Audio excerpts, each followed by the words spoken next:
Welcome to the Audi internet. You haven't been in the Audi before, I don't think they have they? I don't think so. This is the introduction to the Audi video, so they won't be.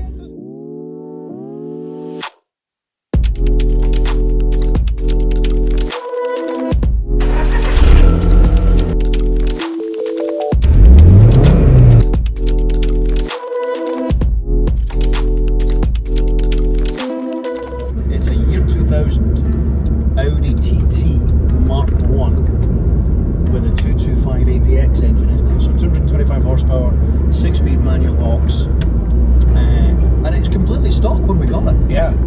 It's not stock anymore. No. We've turned up the boost a little bit and discovered that we did have some boost leaks. Mainly in the reading of the boost. Yes. Because we turned it up and it was reading 7 psi, and it's going like a really quite quick thing. Yes. We couldn't figure out why. No. So it turns out the leak was in the signal to the fuel pressure regulator. Yes. So what we were seeing on the gauge was 7 psi, and it was probably boosting to closer to 20. It felt, it didn't feel like 7 psi, it felt like 18 to 20. Yeah, Because it was went fast. We've turned it back down again. Yeah. When did you buy this? March, I think we got it. Jeez, it's almost a year. It's getting there, isn't it? Yes. It was in, so we went to look at it. It was the classic little old lady car. Drive it to the shops and back. And without using sixth. yes, the test drive was interesting because Gary found out rather quickly that the 6-speed had morphed into a 5-speed. So that was a concern. But we used it kind of as a bargaining. We did. We took a risk.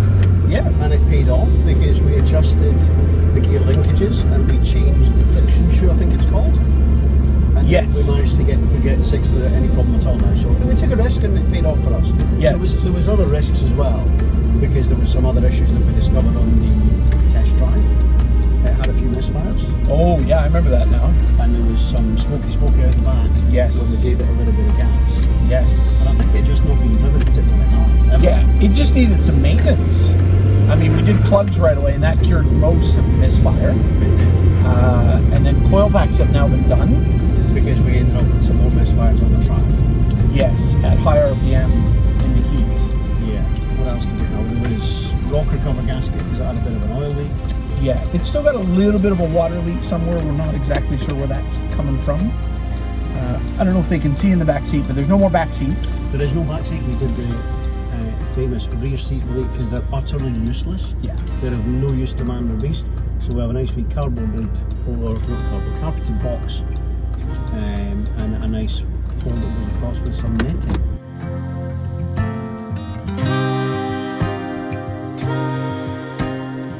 Kind of joined us halfway through a project because we didn't have a YouTube channel when we got the car. We've been talking about it for a while and thought, okay, yeah, we'll start the YouTube channel. So the car's kind of almost done, really, as much as it can get done. Yes, I would like 400 horsepower and control of the Haldex 4-wheel drive system, but it's not going to happen in real terms. We both work full time. This is a hobby for us. It's not like we can afford to do expensive stuff like that. Need and want are two very different things. Want, need. Yeah, you don't need control of the Haldex. You don't need a larger turbo. Want, yes. So the reality is, well, we can't turn it up too much. It has forged pistons and forged crank, I believe, as standard for the factory. But it doesn't have forged corners.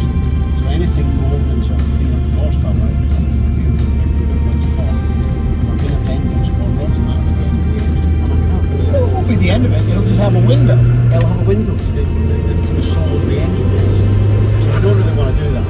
So a little bit of an improvement in performance, and I'm quite happy with that.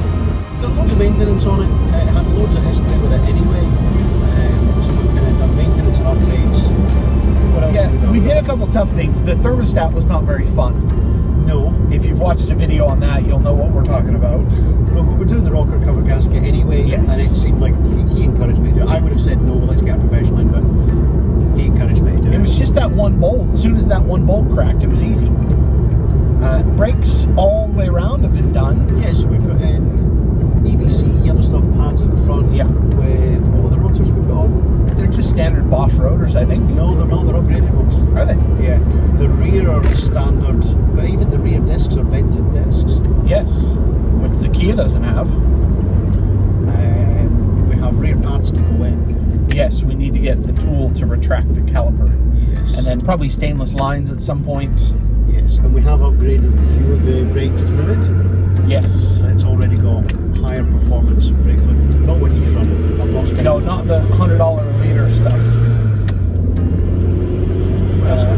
Fuel filter.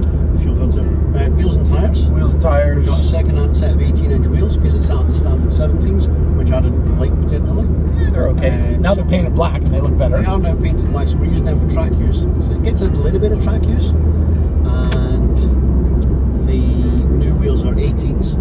Yes. They've all got nice tyres on them, so we've done quite well with those. I think they're pretty good. Those tires are matched, perfect, and staggered special. Diverter valve was done. We did the diverter valve at the same time as we did the Intake. And the GFB. Yes. What else have we done? We have a stereo to go in. How hard can it be? We've bought about 3 different harnesses and none of them work, so I don't know whether it's been modified by a previous owner, possibly. So we're just going to bypass all the harnesses and wire it in manually. We have a steering wheel to go in. We do, and yes, we need a boss for the steering wheel. The correct boss. We have a boss. Just not the correct boss. The incorrect boss. China. AliExpress. They lied to me. They said it fit. It didn't fit. So now because this one's been off, it's not quite straight. Oh yeah, we got to fix It that. needs to come back one spline. Yes. But we'll get there. Because the wheel alignment's been done. Yes. So we know that's not the problem. What else have we done? Sequential turn signals. So the side repeaters are now LED and they look quite nice. They're dark. We tinted the rear lights. Yes. The front lights were really badly fogged. Yes. So they've been polished. Probably need a touch up. Yeah. And then half of the car has been cut, polished, and waxed, and it came back really nicely. So yeah, so when we got the car, the roof looked like it'd been through a car wash every week for its entire life. Yes. So we machine cut it and polished it. Wax on, wax off. And it came back to really nice for a 23-year-old car. Yeah. It was really nice. So we've done the bonnet, we've done the roof. We've also put the largest intercooler known to man in the car. It does now have a giant intercooler, which again is this man's work. He's fabricated a kind of homemade kit, having bought a giant intercooler. It was cheap, $150. So what did we spend total on the intercooler? Oh, well, 200 tops? yeah, I mean, just the couplers. I had a bunch of old pipeline around. And then we find most people seem to have to cut bits of the bumper off to get it on after a giant intercooler. We haven't cut anything.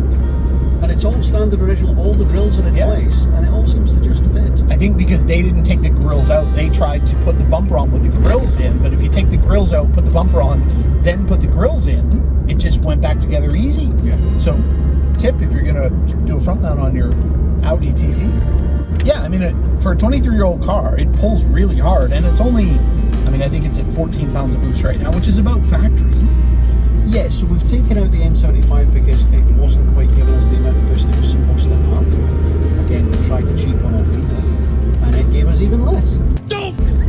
That's not the kind of performance upgrades we're looking for. So we bit the bullet, we put a GFB G-Force 3 in it. So we now have control, we can set it to what we want it to be. And at the minute it's set just slightly above stock, but I have 6 different settings, and I can put a button on the steering wheel. Yes. Scramble button. Scramble button. For much boost. Well, it'll be an extra £1. Well, it depends on what we set it to. It'll be an extra £1. Because again, window in the engine, maybe 2. That's all mine is in the Kia. I can flick a switch and I get an extra 1.5 pounds of boost. Yeah, the original plan was to put JB4, which is what Lee has in the Kia. And we found that after we bought the car. Video on that coming too. We can't get a JB4. No, they didn't make it. So we've kind of gone old school technology. It's a bit difficult living in Australia because there's not many people tuning these that we've not been able to find. So we've gone old school, we've gone with an electronic boost controller, and it does what we need it to do. Yeah, we're not aiming for all of the power, just a little bit of an increase. Yes. So it's a little bit more fun. And controllability. You can turn it all the way down to 8 PSI and just run it off the wastegate. Yeah. That's when it gets loaned to other people. Yeah. Eventually, the rest of the body will get polished. Oh, we put a splitter on it. We have some side skirts to go on it too. A rear spoiler will be added eventually. Possibly a downpipe, depending on... I don't think there's going to be any point. Because we're not aiming for boosting to the moon. No, but it just frees up the airflow. It does, but the downside to that is it's going to give you more low-down torque, which which is what will kill the conrods. Yeah, possibly. Well, I mean, the interior's in really good shape. Again, 23-year-old car. Yeah, we've got a little bit, I don't know if you can see it over the pipe at the back there. That needs to be fixed. That was here. No, down at the boot lid. Oh, yeah. So that needs to be fixed. And there's a couple of trim pieces missing in the boot, which we'll eventually find on eBay. Yeah. There's no rush for it. No, it's just a weekend cruiser, really. That's kind of what it's turned into. Yeah, it'll get the odd bit of track use, but mainly a weekend toy. My wife quite likes driving. Yeah. And she's been making noises about having another go. So now that the math's done, Yes. in theory, it should be a reliable German-made car. The Germans. There is another video coming, but we're going to change the math. There was some knocks from the suspension when we got it. Oh, yes, in the front. Well, we And didn't the back. know. We didn't know where they were coming from. Yeah. So we did all of the anti-sway bar links or anti-roll bar links. We did the springs have been replaced with 40mm lowering springs. We've not changed the shocks because it's firm enough at the moment. The original plan was to have it as a track car. I have a daily car anyway. This was going to be my track car, but it's kind of a bit too good to be abusing on track. It's getting there, yes. It looks nice. It's not the world's fastest car. No. But it's getting faster.